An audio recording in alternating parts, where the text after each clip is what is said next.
Hi ചൂര വെച്ചെന്നുള്ളൊരു കിടിലൻ കറി ഉണ്ടാക്കാൻ നമ്മൾ പോകുന്നത് നല്ല അടിപൊളി ചൂരക്കറി. ഇത് തീർച്ചയായിട്ടും എല്ലാവരും ട്രൈ ചെയ്ത് നോക്കണം. അതിനായിട്ട് നമ്മൾ ചൂര ഇതേപോലെ നമ്മൾ ഫ്രൈ ചെയ്തെടുക്കുകയാണ്. മുളകും ഉപ്പൊക്കെ പുരട്ടി ഫ്രൈ ചെയ്ത് സെറ്റാക്കി എടുത്തിട്ടുണ്ട്. ഇനി നമുക്ക് വേണ്ടത് ഇഞ്ചി, പച്ചമുളക്, കറിവേപ്പില, വെളുത്തുള്ളി, അതുപോലെ തന്നെ തക്കാളി, സവാള. ഇനി ഇതെല്ലാം കൂടി ചേർത്ത് നമുക്ക് നന്നായിട്ടൊന്ന് വഴറ്റിയെടുക്കാം. അതിന് മുമ്പായിട്ട് നമുക്കൊരു പാത്രം വെച്ച് അതിലേക്ക് ഉലുവ പൊട്ടിച്ചിട്ട് നമുക്കിതെല്ലാം കൂടി ചേർത്ത് നന്നായിട്ടൊന്ന് വഴറ്റിയെടുക്കാം. അതിലേക്ക് വന്ന് തക്കാളി ഇതെല്ലാം വഴറ്റിയെടുത്തതിന് ശേഷം നമുക്ക് പൊടികളെല്ലാം ചേർത്ത് കൊടുക്കാം. മഞ്ഞൾപ്പൊടി, മുളക് പൊടി, മല്ലിപ്പൊടി, പിന്നെ ഗരം മസാല ഞാൻ ഇതിലേക്ക് ചേർക്കുന്നുണ്ട്. അത് സ്പെഷ്യലാണ്, നിങ്ങൾ തീർച്ചയായിട്ടും അതൊന്ന് ട്രൈ ചെയ്ത് നോക്കണം.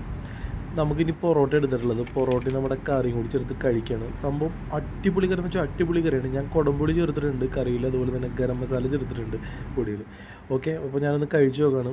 സംഭവം ഒരു രക്ഷയില്ല എന്ന് പറഞ്ഞാൽ ഒരു രക്ഷയില്ല, അടിപൊളി കറിയാണ്. തീർച്ചയായിട്ടും എല്ലാവരും ഒന്ന് ട്രൈ ചെയ്ത് നോക്കണം. കാരണം ഇത് വെറുതെ പറയുന്നതല്ല, ട്രൈ ചെയ്ത് നോക്കിയിട്ട് നിങ്ങളുടെ അഭിപ്രായങ്ങൾ തീർച്ചയായിട്ടും അറിയിക്കുക. വീഡിയോ ഇഷ്ടപ്പെട്ടാൽ ലൈക്ക് ചെയ്യുക. അടുത്ത വീഡിയോ കാണുന്നവരെ ബൈ.